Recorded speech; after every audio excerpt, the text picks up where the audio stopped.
Alors, voilà la première question qui a été soumise. Comment faire pour rester constant dans la foi et tenir ferme dans les mauvais jours?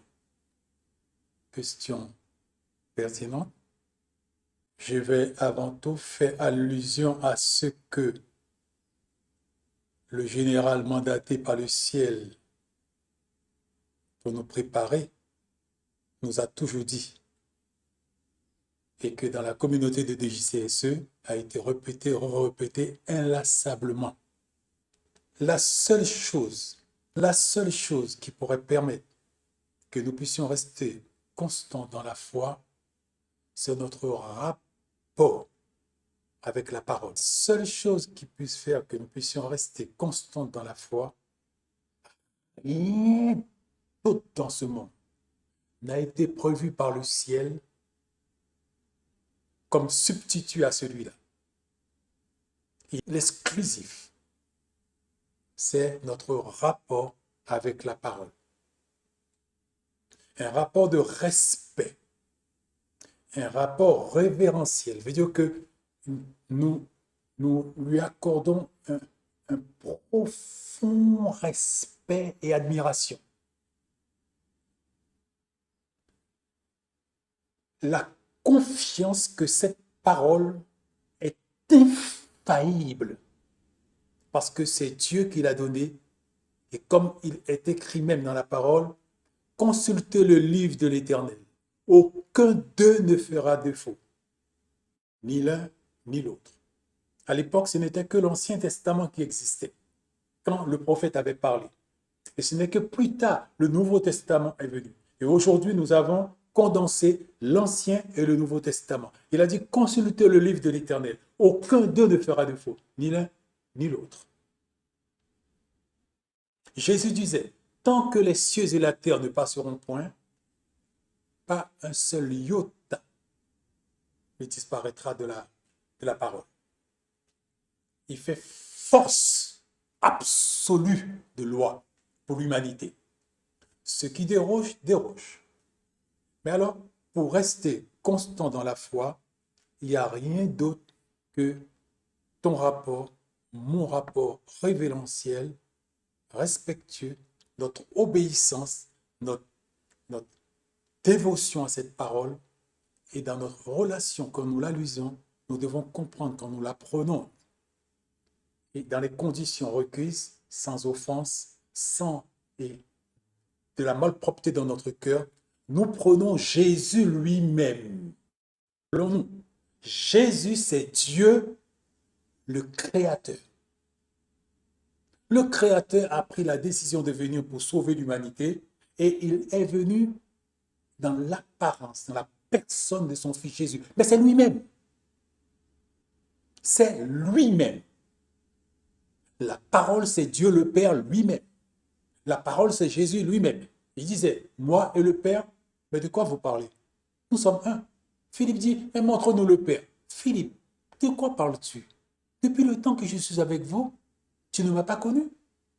Mais tu n'as pas compris que je suis le Père? Et bien sûr, ça a échappé aux disciples. Ils ne pouvaient pas penser que là, pendant 3 ans et demi, ils étaient en train de marcher, de parler, de manger, de boire avec le Créateur, le concepteur de toute existence lui-même dans une apparence si humble. Personne n'a pu voir que c'était le Créateur. Voilà ce qu'il demande de nous. Une apparence si humble. Personne n'a su que c'était le Créateur. Et maintenant, ceci nous permet de rester constants dans notre foi. Et comment faire pour tenir dans les mauvais jours? Il n'y a pas d'autre substitut encore là que la parole.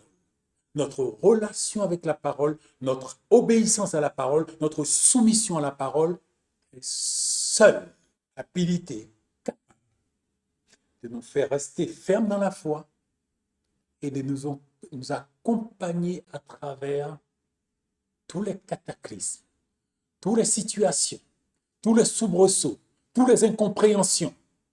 La parole, elle seule, habilitée à pouvoir nous accompagner et nous faire passer pour réussir pour aller à la maison. Il n'y a pas d'autre substitut que celui-là. Et alors, deuxième question d'un autre bien-aimé. Ce bien-aimé pose la question suivante. Et j'apprécie beaucoup sa question parce que la question, elle est pertinente, elle est personnelle, mais elle est pertinente parce que ça décrit un souci personnel de ne pas échouer. Où en suis-je avec Dieu? Ceux d'entre nous qui voulons savoir où est-ce que nous en sommes avec Dieu, nous devons regarder où nous en sommes avec notre relation avec la parole. Si notre relation avec la parole, elle est premier plan, notre relation avec Dieu, elle est bonne. Car ce qui nous relie à Dieu, c'est le premier commandement, notre amour pour lui. Et si cet amour pour lui est déversé dans notre cœur, parce que les conditions sont réunies, le premier endroit où cet amour va se révéler, c'est dans notre relation avec la parole. Nous allons en faire l'objet de notre méditation comme David, l'objet de nos pensées, l'objet de notre recherche, l'objet de tout. Il devient simple. Et Tibi disait, lis-le, il te gardera de l'horreur. Lis-le, il va te faire devenir spirituel. Lis-le. En fin de compte, la parole est tout. Et l'Église a pris du temps pour comprendre qu'en réalité, ce que Dieu voulait, c'était juste que cette relation que nous voulons développer avec Dieu soit développée avec Dieu. Jésus a dit, je suis dans la parole et la parole est moi. Et nous ne l'avons pas compris. On cherchait toutes sortes de choses, comment développer notre relation avec Dieu, comment devenir plus spirituel, comment être plus fidèle. Mais on a la solution. Il nous l'a donnée dès le début. Au commencement était la parole était avec Dieu, la parole était Dieu. Mais n'oublions pas, nous avons été enseignés, la parole a deux personnalités. Le juge, le sauveur.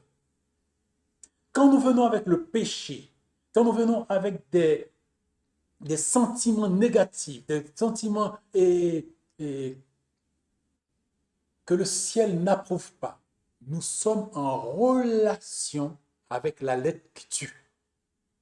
Je le redis. Nous sommes en relation avec la lettre qui tue. Mais quand nous venons dans les conditions requises, nous sommes en relation avec l'esprit qui donne la vie, l'esprit qui vivifie, l'esprit qui insuffle en nous la qualité de vie dont Dieu vit. C'est ça, la vie de Dieu, la vie éternelle. Alors, voilà la réponse à ces deux questions des bien-aimés. Et où on suit avec Dieu, tu regardes ta relation avec la parole. Quel amour dévorant, quelle flamme, quel intérêt enflammé que tu as pour la parole. Et une fois que tu le trouves, tu sais, tu connais et tu ne te trompes pas. Où est-ce que tu en es avec Dieu? Une bonne relation avec la parole, c'est une bonne relation avec Dieu et tu es en bon terme avec Dieu. Une mauvaise relation avec la parole, cela te dit, tu es en mauvais terme avec Dieu et tu ne réponds pas à l'attente de son cœur. Tout simplement.